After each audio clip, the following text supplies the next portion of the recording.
ഇനി അനാഥാലയത്തിൽ ഉപേക്ഷിക്കുവോ? എങ്ങും വിടത്തില്ല അല്ലേ? അമ്മമാരെ ഉപേക്ഷിക്കുന്ന മക്കളും സഹോദരങ്ങളെ ഉപേക്ഷിക്കുന്നവരൊക്കെ കണ്ടു പഠിക്കണം ഈ ഒരു ചേട്ടന്റെ കഥ. ഇതാണ് നമ്മുടെ വീട് കേട്ടോ. ചേട്ടാ സന്തോഷമായോ? ഇങ്ങനെ ഒരു ചേട്ടനെ കിട്ടിയത് പുണ്യം ചെയ്യണം കേട്ടോ. ഒരു പാവം മനുഷ്യൻ ഇതിൽ ചേട്ടനെ കളഞ്ഞില്ലോ, ഉപേക്ഷിച്ചില്ലോ, ആക്റ്റീവാക്കി എടുക്കണം ഇല്ലയോ? പിന്നെ ഞാൻ വിടൂ. സത്യം പറഞ്ഞാൽ കണ്ടു പഠിക്കണം. ഇതാണ് സഹോദര സ്നേഹം എന്നൊക്കെ പറഞ്ഞാൽ ഇതാണ് കേട്ടോ. നമസ്കാരം. ഒരു സന്തോഷമുള്ള വാർത്ത നിങ്ങളുമായി പങ്കുവയ്ക്കാനാണ് ഇവിടെ എത്തിയത്. ഒരു സഹോദര സ്നേഹത്തിന്റെ കഥയാണ് കേട്ടോ. സ്ഥലം എന്ന് പറഞ്ഞാൽ കൊല്ലം ജില്ലയിലെ ചണ്ണപ്പേട്ട എന്ന് പറഞ്ഞ പ്രദേശമാണ്. ഇതാണ് രാജൻ ചേട്ടൻ. ചേട്ടന്റെ അനുജനാണ് ഈ അടുത്ത് നിൽക്കുന്ന ബാബു ചേട്ടൻ. ചേട്ടന് ഇപ്പൊ 60 വയസ്സുണ്ട് കേട്ടോ. 15ാമത്തെ വയസ്സിൽ അമ്മ വഴക്കു പറഞ്ഞു എന്ന പേരിൽ 15ാമത്തെ വയസ്സിൽ നാട് വിട്ടുപോയ ഒരാളാണ് ഈ ചേട്ടൻ. കഴിഞ്ഞ 45 വർഷമായിട്ട് ഈ ചേട്ടൻ എവിടെയാണെന്ന് അറിയത്തില്ല.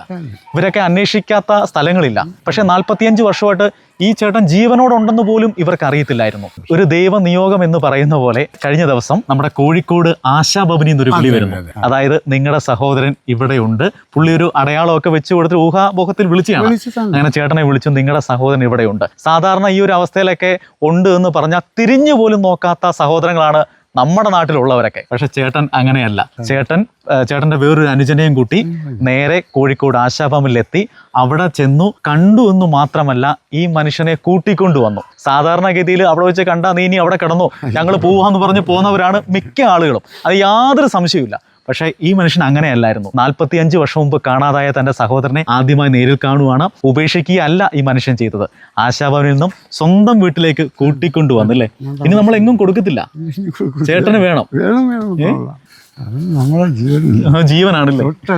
സത്യം പറഞ്ഞാൽ ഇവരേക്ക് ഒരു സ്നേഹമൊക്കെ ഉണ്ടല്ലോ. പുതിയ തലമുറയൊക്കെ കണ്ടുപഠിക്കണം. എന്ത് വേണം, പുതിയ തലമുറ എന്നല്ല, പഴയ തലമുറയിൽപ്പെട്ടവരാണ് ഏറ്റവും കൂടുതൽ മാതാപിതാക്കളെയൊക്കെ ഉപേക്ഷിക്കുന്നത്, അനാഥാലയത്തിൽ കൊണ്ടു തള്ളുന്നതും സഹോദരങ്ങളെ സ്വത്തിന്റെ പേരിലും പണത്തിന്റെ പേരിലൊക്കെ ഉപദ്രവിക്കുന്നതൊക്കെ പഴയ തലമുറ. അതിനകത്ത് തലമുറ വ്യത്യാസമൊന്നുമില്ല. എന്തായാലും ചേട്ടൻ ഒരു അഭിമാനം തന്നെയാണ്. ചേട്ടനെ ചേർത്ത് പിടിക്കുന്നല്ലോ ഈ മനുഷ്യനെ. ചേട്ടാ സന്തോഷമായോ? ഇങ്ങനെ ഒരു ചേട്ടനെ കിട്ടിയത് പുണ്യം ചെയ്യണം കേട്ടോ. ഒരു പാവം മനുഷ്യൻ ഇതിൽ ചേട്ടനെ കളഞ്ഞില്ലോ, ഉപേക്ഷിച്ചില്ലോ, അനാഥാലയത്തിൽ ഉപേക്ഷിച്ചില്ലല്ലോ. എന്താ അനിയനോട് പറയാനുള്ളത്? സന്തോഷം, സ്നേഹം. ഏറ്റവും പാവപ്പെട്ട ഒരു കുടുംബമാണ്. 7 മക്കളായിരുന്നു. ചേട്ടൻ അടക്കം 7 മക്കളാണല്ലേ. അപ്പം അതിൽ ഒരാൾ മരണപ്പെട്ടു ഇല്ലേ.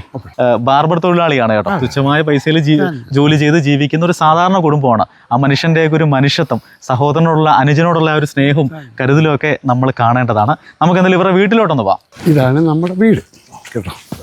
ഇനി ഇവിടെ തന്നെ നമുക്ക് താമസിക്കാം. ചേട്ടാ എന്തായാലും സംഭവം എന്തായിരുന്നു? ഒരു 40 വർഷം പൊട്ടി. അങ്ങനെ ഞങ്ങളിങ്ങനെ തിരക്കിയിരിക്കുക. എവിടെയെങ്കിലും ഉണ്ടെങ്കിൽ ആരടുത്ത് ചോദിക്കാനാ. നേരി കണ്ടപ്പോ എന്തുവായിരുന്നു? സങ്കടമായി, സഹിക്കമായി. ദൈവത്തിനോട് നന്ദി, സ്നേഹം. 2 പെണ്ണ് 5 ആണ്. അതിൽ 1ഉം 2ഉം. രണ്ടാമത്തെ ആളല്ലേ? അതെ. എല്ലാം അന്വേഷിച്ച് നടക്കുമായിരുന്നു. അമ്മ മരിക്കുന്നവർ പറയാം, എൻ്റെ മോനെ ഭാവനെ ഒന്ന് കാണണം. നമ്മൾ പറഞ്ഞ് എവിടെയെങ്കിലും കൊണ്ടുതരാം, അല്ലാതെ പറയാം. ഇനിയിപ്പോൾ എന്തെങ്കിലും കൊച്ചു ജോലിയൊക്കെ ചെയ്ത് ഞാൻ കുട്ടപ്പനാക്കി എടുക്കും. പിന്നെ ജോലി ചെയ്യാമൊക്കെ കൊച്ചു ജോലി ചെയ്തിട്ട് പിന്നെ അവരെ മുറുക്കാങ്കട ചായക്കട എന്തെങ്കിലും മുറുക്കാങ്കട എന്തെങ്കിലും ഇട്ട് കൊടുക്കാം. ആക്റ്റീവാക്കി എടുക്കണോ ഇല്ലയോ? പിന്നെ ആക്റ്റീവായി ഞാൻ വിടൂ. ഈ ജിമ്മിലൊക്കെ കൊണ്ടുപോകാം. ചാക്ക് നിറച്ചിട്ട് കളിയൊക്കെ പഠിപ്പിക്കുക. അപ്പൊ എന്തായാലും ചേട്ടാ നമുക്ക് നന്ദി പറയേണ്ടത് കോഴിക്കോട് ആശാഭവനിലെ ആ ജീവനക്കാരോടാണ്. ഞാൻ പറഞ്ഞ അവിടെ ചെല്ലും. അവിടുത്തെ സൂപ്രണ്ടും നഴ്സും അവരൊക്കെ ഒരുപാട് ഈ ചേട്ടനെ പരിപാലിച്ചു. അവരോടൊക്കെ എത്ര നന്ദി പറഞ്ഞാലും. പിന്നെ അവിടെ ഉള്ളവർക്ക് 50 പേരില്ലേ, അതെ, അവർക്ക് ആഹാരത്തിന് എന്തെങ്കിലും കൊടുത്തിട്ടില്ല. ഇത്രയും നാളും നമ്മുടെ അനിയനെ പരിചരിച്ചതിന് പിന്നെ അവരെ കണ്ടപ്പോ എനിക്ക് കഷ്ടം തോന്നി. ഇന്നവരെ വീട്ടിലെത്തിയതേ ഉള്ളൂ കേട്ടോ. അതെ, കോഴിക്കോട് നിന്ന് രാവിലെയാണ് ചണ്ണപ്പേട്ടയിൽ എത്തിയത്. അപ്പൊ എന്തായാലും ആശംസകൾ. അനിയനും ചേട്ടനും ഇനിയുള്ള ജീവിതം, നഷ്ടപ്പെട്ടു പോയ ജീവിതമൊക്കെ തിരിച്ചു പിടിക്കും.